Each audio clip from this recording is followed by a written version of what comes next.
요즘 데이트 폭력, 교제 폭력 건수가 점점 늘어나고 있다고 하죠.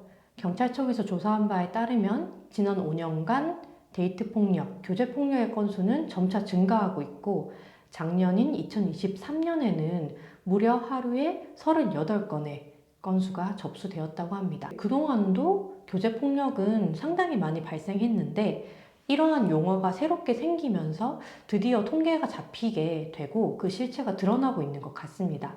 데이트 폭력, 교제 폭력, 즉 서로 연인이거나 데이트를 하거나 만남을 유지하는 사이에서 발생하는 관계적 폭력에는 어디서부터 어디까지 포함되는 것일까요? 유형별로 함께 살펴보시겠습니다. 첫 번째로는 신체적인 폭력이 있겠습니다. 비교적 쉽게 알 수 있다고 생각하지만 또 데이트 관계에서 발생하면 이게 폭력인가? 라고 인지하기 어려울 수도 있습니다. 어디론가 가자고 팔을 세게 쥐거나 비트는 행동, 아니면 벽에다가 밀치는 행동, 뺨이나 신체를 때리는 행동 같은 것들이 포함되겠죠. 다음으로는 심리적, 정서적 폭력이 있습니다. 상대방과 싸움을 했다는 이유로 모욕적인 언사를 한다거나 큰 소리를 지른다거나 문을 쾅 닫고 나가버린다거나 하는 것들을 통해서 심리적 위압감을 주는 경우입니다. 다음으로 성적인 폭력이 있겠죠. 원하지 않는 성적 행동을 강요한다거나 강요하는 것을 넘어서서 원하지 않는데도 불구하고 일방적으로 성적 행위를 한다거나 하는 것들이 포함됩니다. 마지막으로 통제 행동이 있습니다.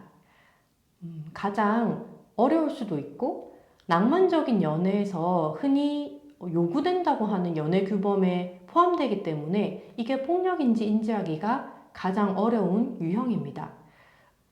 우리가 흔히 사랑하면 늘 궁금하고 상대방이 다른 성적인 상대를 만나지 않도록 만남을 제한한다거나 하는 것들이 로맨틱한 행위로 받아들여지는 경우도 있는데요. 사실 세계보건기구의 정의에 따르면 이는 데이트 폭력의 일종인 통제 행동입니다. 세계보건기구는 통제 행동을 상대방을 가족이나 친구로부터 고립되게 하거나 의료나 교육, 직업 등의 기회에서 제한되게 하도록 하는 행위라고 규정을 하고 있습니다. 보다 광의로 살펴보면 이것을 포함해서 옷차림을 제한하는 행위, 핸드폰, 이메일, 개인 블로그나 홈페이지 등을 점검하는 행위, 서클이나 모임 활동을 못하게 하는 행위, 통화가 계속될 때까지 계속 전화하는 행위, 일정을 통제하고 간섭하는 행위, 다른 사람과 통화하지 못하도록 하는 행위, 누구와 함께 있는지 항상 확인하는 행위, 친구들을 못 만나게 하는 행위, 자신이 원하는 것을 상대방이 싫어하더라도 하도록 강요하는 행위, 다른 데이트 상대방을 만나는지 의심하는 행위 등을 포함합니다. 특히 많이 화제가 되는 행위 중에 하나가 가스라이팅이라는 용어죠. 가스라이팅은 법적인 용어는 아니고 심리학적인 용어인데 상대방에게 인지적인 혼란을 일으켜서 상대방 피해자가 자기 자신을 믿지 못하도록 심리적 통제를 하는 행동을 말합니다. 이것 역시 광의의 통제 행동에 포함될 수 있겠죠. 그럼 이런 교제 폭력에 우리는 어떻게 대응해야 될까요? 가장 중요한 것은 교제 폭력의 신호가 왔을 때 이를 잘 알아차리고 추가적인 폭력이 이어지지 않도록 관계를 개선하거나 필요한 경우에는 관계를 절단하는 것이겠죠. 법적인 해결 방법은 어떤 것이 있을까요? 첫 번째로 신체적인 폭력에 대해서는 형사적으로 상해죄나 폭행죄로 고소를 하실 수도 있고 민사상 불법행위에 대해서 손해배상 청구를 하실 수도 있습니다. 그런데 폭행죄의 경우에는 반의사불벌죄에 해당합니다. 반의사불벌죄란 피해자가 원하지 않는 경우에는 공소를 제기할 수 없는 유형의 범죄입니다.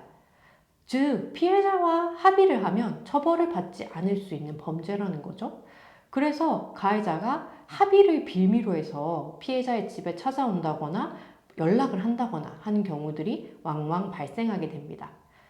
이로 인한 추가 피해가 예상되는 경우라면 처음부터 합의에 의해서 처벌 가능성이 아예 없어지는 경우가 아니게 하기 위해서 상해죄로 고소하실 것을 추천드리고, 그것을 위해서 진단서라든지 병원에서의 상해 기록을 남겨놓으실 것을 권해드립니다. 다음으로 심리, 정서적 폭력에 대한 대응 방안입니다. 만약에 큰 소리로 욕설을 하면서 마치 때릴 것처럼 손을 휘둘렀다거나 문을 쾅 닫았다거나 하는 경우에는 법원에서는 신체에 대한 유형력 행사라고 보아서 폭행죄로도 처벌할 수 있다고 보고 있습니다. 그래서 전화를 하다가 큰 소리로 갑자기 소리를 지르는 경우, 아니면 물건을 던져서 내 신체에 직접 맞진 않았지만 내 주변으로, 신체 주변으로 마치 내 신체에 닿을 것처럼 물건을 던진 경우에는 이 역시 폭행죄로 처벌할 수 있습니다. 다음으로 다른 사람들 앞에서 욕설을 하거나 나를 인신공격하는 말을 했다면 이는 모욕죄의 문제가 될 수 있습니다. 다만 모욕의 경우에는 공연성의 인정 여부가 사건의 쟁점이 될 가능성이 높습니다. 법원은 모욕죄라는 것은 다른 사람 앞에서 공공연하게 인신공격적인 말을 하는 경우를 말한다 라고 하고 있고, 이때 한두 사람 앞에서만 이런 인신공격적인 말을 한 경우에는 그 전파 가능성을 기준으로 해서 이 공연성을 인정하고 있는데요. 전파 가능성은 말 그대로 내가 공개적으로 들은 이 모욕의 말이 다른 사람에게 전달될 가능성을 말합니다. 그래서 판례에서는 피해자의 가족들이 있는 앞에서 피해자에 대해서 모욕적인 말을 하거나 명예훼손적인 사실을 말한 경우에는 공연성이 부족하다라고 보고 있죠. 왜냐하면 피해자의 가족들은 피해자에게 해가 될 말을 입으로 남에게 전파하지는 않을 거니까요. 그리고 협박죄의 문제도 심리적 폭력의 일종에서 살펴볼 수가 있을 텐데요.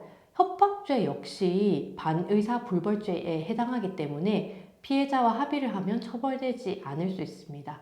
이 합의를 요청하는 가해자에 의해서 추가 피해가 예상되는 경우에는 만약에 성적인 촬영물을 이용한 협박을 했다면 단순 협박죄가 아니라 성폭력 처벌법상의 협박죄로, 여러 사람이서 아니면 위험한 물건을 이용해서 협박을 했다면 특수협박죄로 고소하셔서 반의사 불벌죄의 가능성을 차단하시는 것도 고려해 보셔야 합니다. 다음으로 성적인 폭력입니다.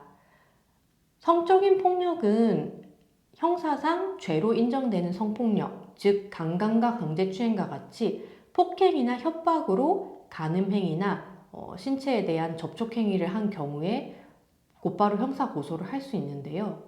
연인 간에 일어나는 일은 사실 명시적인 폭행, 신체 유형력을 행사하는 때리거나 하는 행위나 협박, 너 나랑 성관계 안 해주면 승진의 위험이 있어 라고 하는 명시적인 말을 하지 않고 이루어지는 경우가 많습니다.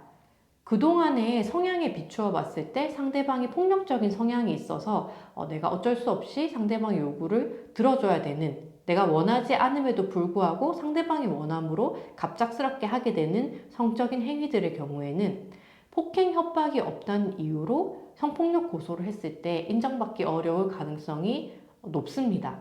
그래서 이에 대해서는 기존의 관계의 맥락에서 내가 상대방의 의사 때문에 내가 원하지 않음에도 불구하고 의사에 반해서 이런 성적인 관계를 맺게 된 경위, 이것을 상대방이 알 수 있는 정황에 대해서 구체적인 입증이 좀 필요할 것이고요. 연인 간 아니면 데이트 관계에서 일어나는 성폭력의 경우에는 해당 성폭력 이후에도 성적인 관계를 맺었다, 성관계를 했다, 데이트를 했다, 아니면 호의적인 연락을 먼저 했다 라는 사정 등이 피해자의 주장에 대한 신빙성을 약화시키는 불리한 정황으로 이용될 가능성이 높습니다.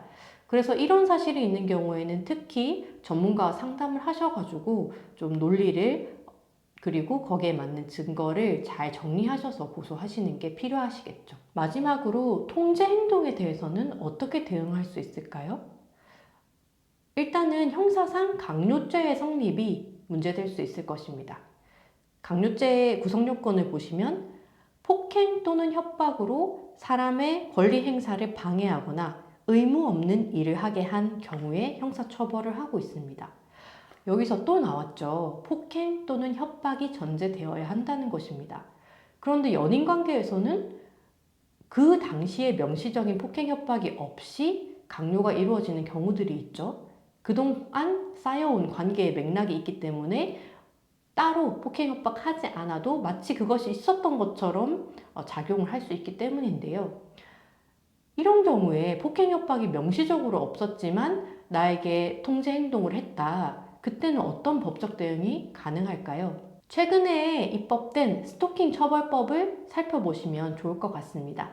스토킹의 양태들이 나와 있는데요. 정당한 이유 없이 상대방에게 불안감 또는 공포심을 일으켜야 하는데 어떤 행동 양태를 통해서 그것이 이루어져야 하냐라고 했을 때 피해자를 따라다니거나 피해자의 주거, 직장, 학교 부근에서 지켜보거나 아니면 피해자가 원하지 않는데 우편, 전화, 팩스, 메일, SNS 등을 통해서 계속해서 글을 보내거나 말을 보내거나 영상을 보내거나 하는 등의 행위 등이 이 처벌법상 스토킹 처벌 행위에 포함되기 때문에 그것을 통해서 처벌할 수 있는 방법이 있고 이는 지속 반복되어야 형사처벌이 가능하다는 점도 염두에 두셔야 합니다. 이처럼 교제폭력, 데이트폭력에 있어서는 그 관계의 특수성이 있기 때문에 이제 폭력 전후에 그 관계의 특수성으로 인해서 나에게 유리할 수 있는 정황도 있고 불리할 수 있는 정황도 있을 수 있습니다. 이것을 면밀히 파악해서 나에게 유리한 정황에 대해서는 증거를 충분히 제출하고 나에게 불리한 정황에 대해서는 이를 잘 수사관에게 설명할 수 있는 정황 및 증거를 확보하는 것이 결국 교제폭력에 대해서 대응하는 중요한 방법이라 하겠습니다. 무엇보다 교제폭력에 대해서 그 심각성을 반영해서 처벌할 수 있는 법도 입법이 되어야 되겠죠. 그럼 모두 안전하고 무탈하시길 바라면서 이번 영상 마치겠습니다. 감사합니다.